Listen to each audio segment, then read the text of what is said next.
Hey everybody, welcome back to another Team Absolution deck profile. Now you guys ask, what else do you have besides top of the meta? Well, sometimes we do make fun decks, and I'm here to show you Magus. Stick around.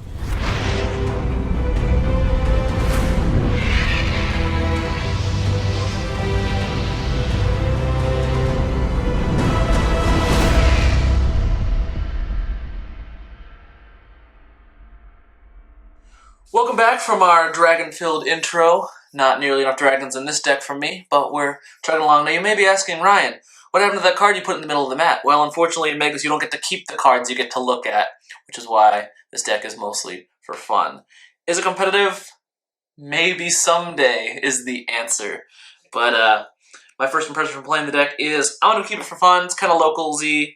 If you want to take it to a tournament or you get super good at it, be my guest, send me a list. But this is the one that I will be going with, theory crafted with Jorge and Nate, all of us OTT players in some way, shape, or form. So I'll start things off with the starter. The thing that made this deck even kind of viable is Semilunar Magus. So this card says when it boosts a Magus, most of which your cards are, considering it's archetype deck, you get to reveal the top, you get to declare an OTT card, reveal the top card of your deck. If it is that card, you get to put this card in the soul and draw 2 cards. Now the card you revealed goes back on top of the deck, so essentially you get whatever card it was, which you should already have known what it is, considering you have to use some other effect to figure out what it is. That's what this deck mostly is. It's a lot of cards that either let you reveal what the top card is to yourself or to your opponent, to know what it is, and then use other effects to abuse that. So Semilunar is your main card advantage. You get to draw 2 cards in exchange for your starter, which is pretty good. You'd only lose the little bit of board presence, and considering we're playing 14 grade 1s, it matters slightly in case you run out of boosters, but otherwise you'll want to do this on your stride turn when you know for free what your next card is going to be. And that's mostly how the mechanic of the deck works. So moving that out of the way, I'll go with our trigger lineup. We're playing a standard OTT lineup of 4 heals, Lozenge Magus please. There is only one kind of, there's only one card in here that matters if you play other Magus cards in the damage. But Lozenge Magus is the best heals in OTT, so we're just going to play them anyway, regardless of if we play that other card or not, which is a choice. And then we have 12 crits. You gotta play Psychic Bird. You do not necessarily have to play these other criticals. There is a Magus crit, Paisley Magus. You do not need to play it because if you're using its effect, you're in pretty dire straits anyway. So you can play 4 of that. You can play any of these other ones. You can even play draws if you feel like you need them. In playtesting, I'm kind of considering draws, but right now I'm going with the crits because OTT is always more fun when you kill your opponent as quickly as possible. So 12 crit 4 heal lineup. And we'll move on to grade 1s. Another of the GBT05 additions are 4 Octogonal Magus. This card says when you place it on the guard circle, you get to reveal the top. You get to declare an OTT card, reveal the top card of your deck, and if it is that card, this card becomes a 15k shield. Very good, very potent against to guard efficiently. It can help you guard stride attacks or legion attacks or any unruly rear guard basically for one card that would need to be otherwise a 10k or a 10 and a 5. So basically this allows you to guard more economically, assuming you know what the top card of your deck is, which you should, because you'll typically want to use this in the later stages of the game after you've already played Globe Magus. And I'll explain all those interactions in a bit. So 4 Octogonal Magus. I'm playing 3 Crescent Magus. This is a half enabler, so I'll refer to the cards that allow you to look at the top card of your deck for free as enablers. This one has a benefit if you guess right the top card of your deck. So when this boosts, you get to declare a card name, you look at the top card of your deck, or you reveal it, and if it is that card, the booster unit gets plus 3,000. I say it's a half enabler because anything that causes you to reveal and put the card back can be used to turn on the other effects, since you can just declare the same card that you now know what it is over and over and over. If this deck sounds techie and weird, it's because it is. It's the only deck that in OTT. It's kind of like predicting the future, but like Octogonal Magus' flavor text is, sometimes fortune telling is right, and sometimes you're wrong. Cone Magus, a very powerful card in this deck that uses kind of minute counterblasts and Takemikazuchi. You get to play this on the rear guard or on Vanguard. When you do, you can declare a card name, check the top card of your deck, and if you're right, you get to countercharge too. Very good, but you either have had to counterblast already to meet its max efficiency, or you need to already have an enabler on board, namely Globe Magus, since that's the only one that lets you look at cards during your main phase. Then we have 4 PGs. You can use Tetra Magus if you want to. It doesn't make a huge difference. In playtesting, I haven't really seen the difference, and plus, Tetra Maguses are now really expensive, and since most everyone has some form of OTT Perfect Guard or another, I'm just using Battle Sister Chocolate. It's the one I had, and it works just fine for me. And then I have, as my 14th slot, 1 Stride Fodder. You can play Circle Magus if you want to. You can play an additional Cone Magus or go up to 4 Crescent Maguses. I'm playing it because striding is very important in this deck. If I could play 2, I would. I could knock it down to 2 Crescent Magus. Any combination of these is fine. You need 4 PGs, and I would rather you have 4 of your special guard. But you can make any combination of these if you want. You can even come down in the grade 2s, play 10 and then 15 to play 2nd Stride Fodder, considering I feel it pretty necessary. You can also play 2 Circle Magus in place of the 1 or 2 Stride Fodder. Entirely up to you. I'm using the Stride Fodder because I like striding into the card that makes this whole deck work. Moving on to grade 2s, we're going to start off with the bad boy of OTT himself. I'm playing 3 Silent Tom. If you're playing an OTT deck without Silent Tom, you probably should not do that. You probably can't fit him in Battle Sisters. Don't play that deck. This is probably the only fun OTT deck I would find even close to viable. And I'm still playing 3 Toms just because if they don't have it, if they don't have that grade 1, that perfect guard on a turn you happen to be able to enable Tom, they're upset. So this is Stellar Magus. This is another... It's kind of an enabler because her effect says when you attack a Vanguard with this card, counterblast 1 and declare an OTT card name. If it is the card that you selected, you get to put that card in your hand. If it's not, you put it back and you countercharge 1. This is an old card, so it doesn't have that keyword. So essentially, you get to look at the top card of your deck for free. If you really need to do it, you can declare, I don't know, Goddess of the Sun Amaterasu, or any other OTT card that you know you don't play. You know it won't be that, so you only want to look at the top card of your deck essentially for free, but it's only when it attacks the Vanguard. You have to already be in battle phase and be set up that way. You can't do it any old time you want to, which is kind of the unfortunate part. And then I have 4 Rhombus Magus. This card is like Crescent Magus in that when it attacks a Vanguard, if your Vanguard is a Magus, which it has to be to work, you can declare the top card of your deck, then reveal it, and then if you get it right, you gain plus 5,000. Another half enabler because it's technically free. It works kind of like Stellar Magus, except Stellar Magus gives you the ability to counterblast 1 and draw a card if you know what's on top of your deck or you guess right. So all of these cards in some combination can be used to predict the top card of your deck. And then really what you want to do is get as much power or cycle through with Stellar Magus as you can, and then crush your opponent with Tom triggers. So I'll explain all the combos this deck has, which has quite a few, in a minute. So for my grade 3s, there are a bunch of Magus grade 3s. There's Hexagonal, the Break Ride. There's Floral from the Fighters Collection. I am actually using the more common ones. I'm starting with 4 of the new one, Ring Magus. So she's usable on Vanguard or Rearguard. She is like Rhombus Magus in that when she attacks a Vanguard, you can counterblast 1 and check the top card of your, or declare, I'm going to call it predict. You can predict the top card of your deck and then reveal it. And then if you get it right, you get to put that card in your hand, and this gains 3,000. So this is kind of a combination of Rhombus and Stellar in that it lets you draw a card or cycle through if you want to with Globe.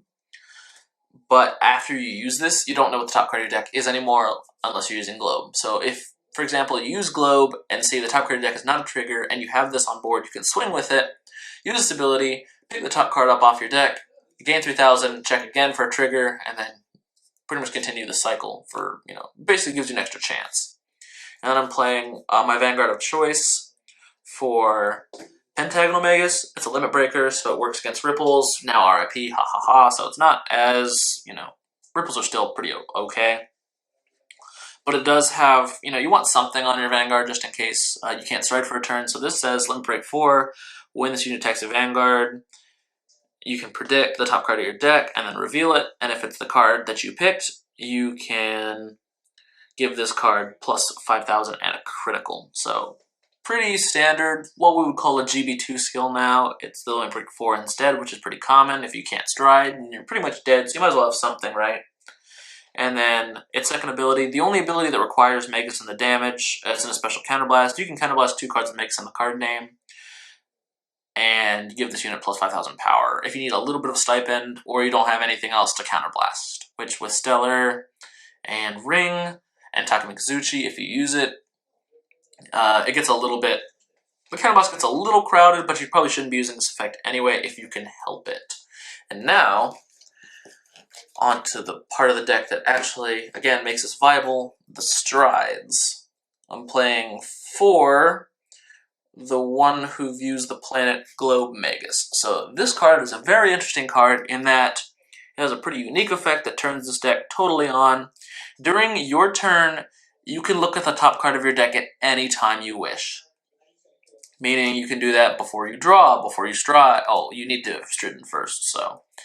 Right before you enter main phase, anytime during main phase, anytime during battle phase, before you check a trigger. If you really felt like it, I guess.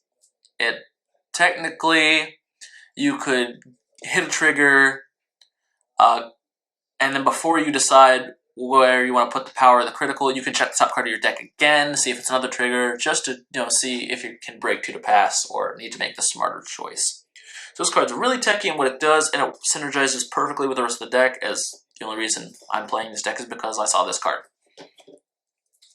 And then, as backup for Takemikazuchi, I'm not playing anything else in here, any, Blizzes or Kirins, because Globe Magus should be your first stride anyway, and it should probably be, if the game's going well, it should probably be every stride you use. If the game's not going so well and you need a bit of a backup, Takemikazuchi can give you the card advantage you need. So now I'll explain how the deck works, the combos. So I already explained Semilunar Magus. You'll typically do this on stride turn. So when you have Globe Magus on board, like so, you can check the top card of your deck at any time. So you swing, now that you know what the top card of your deck is. If it's a trigger, you may choose not to use this effect. If it's not a trigger, then you can declare the top card of your deck, say, and then, since I already know that it's Pentagonal Magus, I can declare Pentagonal Magus, flip it over. It is Pentagonal Magus. I can slide this into the soul and draw 2 cards. So that's how that card works. You can use this with any Magus Vanguard, though. Most of the cards in your deck are Magus. So like I said, with Globe on board, anytime during your turn, you can check what the top card of your deck is. You can check for a heal trigger if you're on 5 to, see. You can tell if the next card is a damage, but mostly you want to know what it is for cards like Octogonal Magus specifically, or to know how you should guard in the next turn. Because if you know you're going to hit a draw trigger if you're playing them, or a crit trigger or a heal trigger, you may not want to guard the Vanguard attack, assuming he doesn't have any built-in crits. Or, you may have a good feeling you're not going to die. Unfortunately, it's only the top card, so if we could see a few cards in the future, this deck would probably be a lot better than it is, but then it would also be, in contest for, some of the more broken cards. So, other combos you can do. This card totally turns on Rhombus Magus, Stellar Magus, and you can also look for triggers with which you can put on Silent Tom, which is kind of what you want to do. But say you don't have Globe Magus, there are a couple other things you can do to turn this on. Like, for example, if you have Crescent Magus and Rhombus Magus, one thing I like to do, if I'm, say, on Take or something, or I need to, say I'm on Take, and I'm kind of in dire straits here, and this is my board, and I need to get as much power onto Tom as possible. Okay, actually, this is my board. Combo doesn't work unless I also have a Crescent over here. So, for example, if I didn't have this Crescent, I'll explain both combos at once to avoid confusion. So what I can do is, first, if I want to, I'll swing with Take to just get any triggers out of the way and kind of figure that out. But then what I want also is this 3k on Tom to make it a 17 instead of a 14 line. So what I can do is swing with Rhombus and Crescent. Use Crescent's effect first since it's less power. Check the top card, predict the top card of my deck, reveal it. It doesn't matter what it is. If it is, and I guess right, good for me, I get plus 3,000 power and the 5,000. If I'm not right, then I still get plus 5,000 power, because then I can trigger Rhombus's skill since the card I revealed goes back on top. I get the 5k anyway, because now I know what it is, and I can predict correctly with Rhombus and get the 5k. But then I can also do that with Crescent, because it has the same ability, so when I boost with Tom, I'm going to be at least 17, because I now know what the top card of my deck it is. Although, keep in mind, so does your opponent. The deck kind of balances itself with that, which is kind of unfortunate, but then again, you know, how would they hold you accountable on revealing? So, they kind of need that mechanic, but it's not quite as powerful as you'd like it to be. And then, a combo with Stellar Magus is, for example, let's say this is my board. So, I checked the top card of my deck with Globe Magus. It's not a trigger, which means since I'm on a Tom turn, I want to be killing them with Tom. I want to look for as many triggers as possible. So what I'll do is I'll attack with Stellar first. I know what the top card of my deck is, so I'm going to call that one. Counterblast 1. I basically have to draw that card immediately, and now I can look again. If the next card's a trigger, all the better for me. If it's not, well, I've dug one closer to a trigger anyway. And plus I get the plus 3,000 from Crescent since I know what the top card is. So now I get a free 18k line. I also get to draw a card. So, all in all, not bad. So, it's the weird techie combos with this. Also, before you end your turn, always check for Globe Magus in case you have an Octagon, or just to see what the next card is. If it's a heal trigger and it goes off, then you may want to consider not guarding, considering you know it's going to be a heal. So, that's it for our Magus deck profile. We built this deck almost entirely for fun. It was coming out. We thought it would be cheap. It was. Surprise, surprise. We spent it's a pretty economic, fun deck if you want to try something a little techier. There's not a lot of card draw in this, unfortunately, which kind of makes OTT so good. And because we're not often on Takemi-Kazushi, we're not going to draw an excessive amount of cards, especially since Cone Magus is the only way we get to unflip our Counterblast aside from Stellar, which is basically free if we're wrong. So, and as a token to how fun this deck is, I'll have Nate put a link in the description with all the videos that this deck appears in that it also wins. So if you see any videos in the description at all that mean this deck managed to take any sort of game off of one of the other decks we have, which I honestly don't really expect it to, but we'll have fun with it anyway. So thanks for checking into another Team Absolution deck profile. This was Doombringer Griffin, and this was the Magus deck. Post GBTO5, and signing off.